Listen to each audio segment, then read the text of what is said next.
how to keep those rodents out of your house? Well, today's video, we are going to walk you through how to seal up that house tight so those rodents can no longer get in. Stay tuned.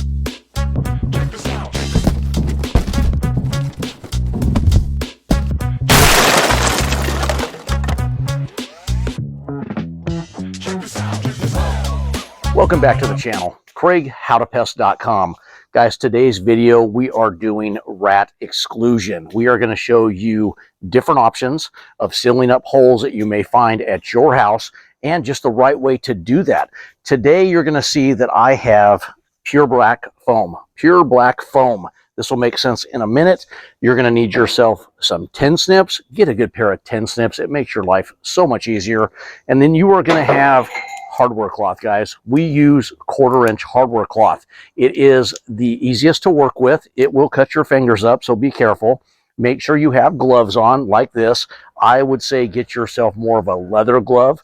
These are just easier to work with, and I just love to cut myself up, so I just go with these. They're shredded by the time I've done one seal up. So the hardware cloth, and then you are going to need the water. That will make sense in a minute too, and so will the rag. So if I can get the camera over here, we have a couple vents. We have a vent right here that has the AC line leading in to the house. Now this is common. They go and they puncture through when they redo an AC line or even a cable line, or when they run wires in and they never seal the hole back up. Well, that's a main entry for rodents to get in to your structure. And if the camera comes over here, it's another example of exactly what I said. I'm going to squat down here and show you. They tore the screen off. They ran in this water line right here, and now it's access right into the house. It does have an interior screen, but it has a hole in it too. So we're going to lock it up from here, and then just to double, cover our butt, we're going to do the inside one also. But this one right here will be plenty, and you will see how we do that in a minute. This is a deteriorated frame, and we usually use self-tapping screws, and we cut our screen to fit, and then we screw it into place. And then our gaps, we use the foam. Well, in today's video, we're going to show you how to do that when you can no longer drill into it and you're not going to rip this out and put a new one in and re-stucco. We're going to show you an alternative that works just as good as screwing it in. So stand by for that.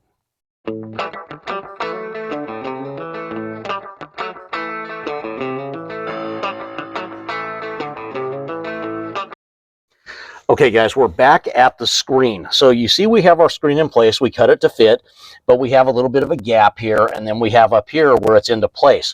This is where the foam is going to come into play and where the water will make sense.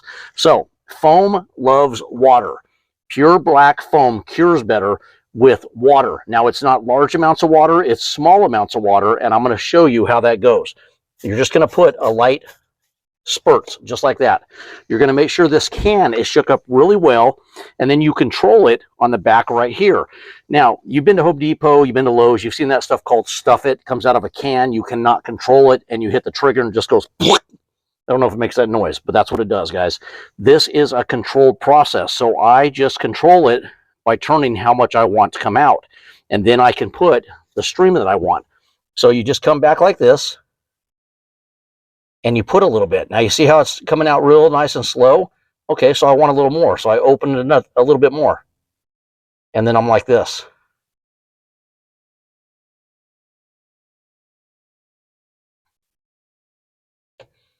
And then we come up here.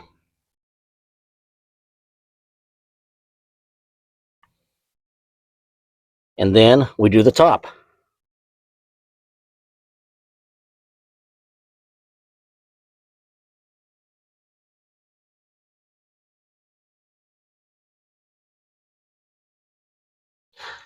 This is where your rag comes into play. You're going to wipe as you go. Now, that's as simple as that gets, guys. Now, when you're doing this foam with the foam gun, you've got to keep moving. If you stay in one spot, you see I kind of stayed here too long, and I got this. Now, here's the good thing with the foam. 30 minutes, if not sooner, it hardens, and it can be cut. So you literally can take a razor blade, if need be, and just cut it off. But, guys, that is it. That vent is sealed up and good to go. And then, last but not least, you want to hit it one more time with a little spurt of water. That's it. It does not take a lot. Too much will make that stuff runny. Now, let's go and show you some other vents we found and how to get those sealed up. Okay, here's the one we showed you in the beginning. This is the AC line leading in, and you can see it had the existing screen, which was good, but they cut it out. So we went ahead, we backed it with some screen. I forgot to mention that. If you have a hole big enough, go ahead and back it with a little screen and then shoot the foam over. But remember, hit it with water first, foam it, then hit it with water again. Okay, we are up on the roof of the house now. Everything down below was sealed up. We had the foundation vent that we showed you that was leading into the actual garage area, and then we had where the AC line was going in. Now, up on the roof, there are a couple vents up here that we have already gotten sealed. There's one that somebody else actually sealed, and I want to show you, it's another option. They actually did a good job at sealing that up, and we'll show you that when we're done with the rest. Let's take a walk over this roof. Okay, guys, these are turbine vents. There's no need to seal these. They constantly move. They do lead directly into the attic, but when they're moving, nothing's going past them. Now, these are exhaust vents, exhaust pipes, usually sewer gases, things like that.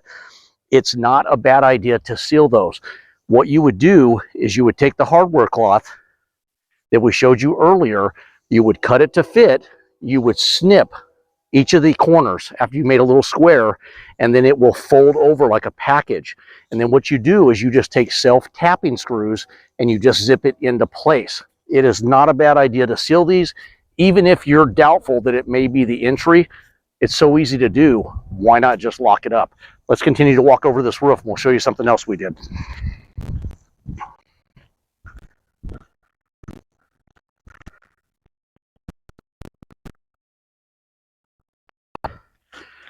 Okay, guys, this is a T-vent, and I'm hoping the camera can get this for you really well. It's a T-vent because it looks like a T.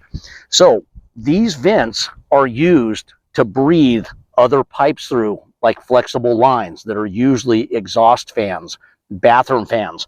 So when this screen is not on there, and you can see it's all screened up now, they can walk over this, walk around the circumference of the other pipe, and they're directly into the attic. So this actually has pipes coming up through it. And that makes more sense if you understand how they work. Now, this screen was just wrapped over and then screwed into place. If you're having a hard time getting your hardware cloth over this, you can break the seal of the T-vent, the weld, peel it back, put your screen over, know that you got all the areas, and then put the cap back on and just self-tap it back into place. 10-1 screws work fine. They're just a 10-1. And they're a self-tapper. You can use other ones. That's just the ones we use. They're short enough, but long enough at the same time. So they just zip right into place. You can see over here, we have some more exhaust fans that are not sealed up. We're going to go ahead and we're going to lock those up for them, and then they will be good to go. This roof is pretty cut and dry. I want to show you one more thing. They chose not to do this and said they would do it later themselves. But if you see the chimney right here, it has no cap. Why does that chimney need a cap or even a spark arrestor? It needs that because you get birds and you get raccoons that go down there.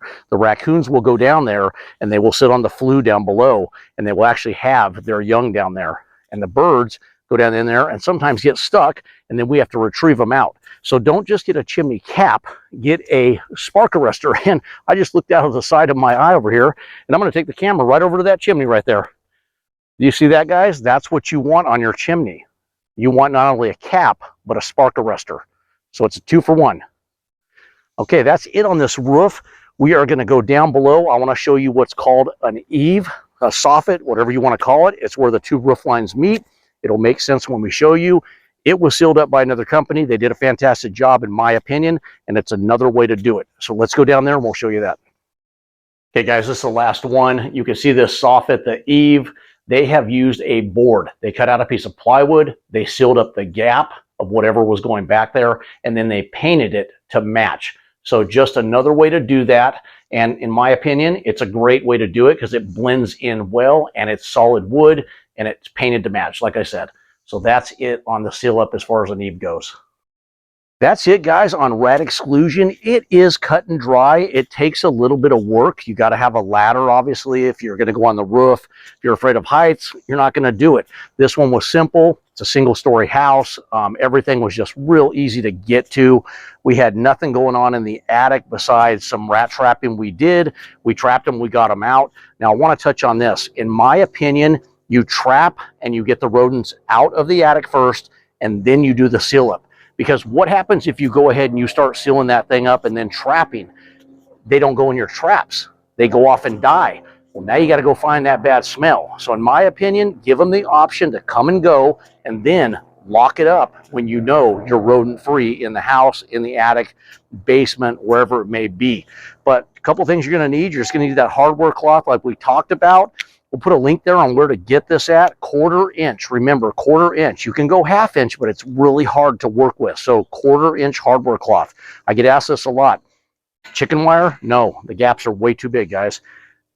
Pure black foam. We'll put a link on where to get that too. All these descriptions, all these things I'm talking about will be in a description or a link on the video. And then, of course, a good pair of 10 snips, guys. Same thing. We'll put a link on where to get those. Have yourself some gloves on, better than these. These are more for pesticides. Have the gloves on that will protect your hands. And then remember, foam loves water, but not a lot. It's just going to be a little bit in the beginning before you foam, and then a little bit after. It's just a mist both times. And then that stuff will harden in about 15 to 20 minutes, about 30 minutes. You can cut it. It is paintable, but it's black, so it blends in pretty well. Guys, if you have any comments or questions, things I'm not answering now that you're concerned about and I can help you, put them in the comment section. I'd be happy to do that. Thanks for all the thumbs up out there, guys. We appreciate it. And if you have not subscribed to the channel, do us a favor, hit the subscribe button down below. And the videos come out multiple times a week. Appreciate all you subs out there that already have. That's it, guys. Get your house rodent free. Craig, howtopest.com.